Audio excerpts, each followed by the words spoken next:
In today's video, I'm going to teach you how to set notifications on Slack.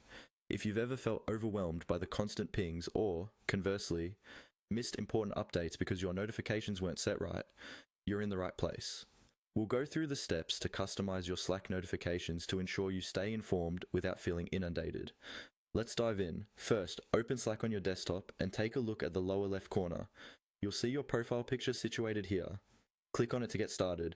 This area is like your personal control panel, where you can adjust settings to make Slack fit your work style perfectly. After clicking your profile, a menu will pop up. From there, go ahead and click on Preferences. The Preferences section is where you can fine-tune many aspects of your Slack experience. It's like your own little settings hub where you can play around with different features to find what works best for you. Once you're in Preferences, the next thing you need to do is click on Notifications. Here's where the magic happens. The Notifications section is a crucial aspect of making sure you receive all the necessary updates without getting distracted by unnecessary ones. Notifications are your direct line to staying connected with your team, even when they're scattered across different places.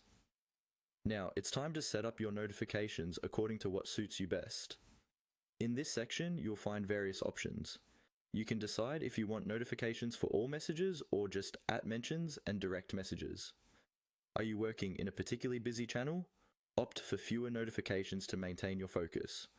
Or perhaps you contribute often and need to know what's happening at all times. Then setting it to receive more notifications could be beneficial. Also, take a moment to decide on the sound and appearance settings, as these can impact how quickly you respond to the alerts.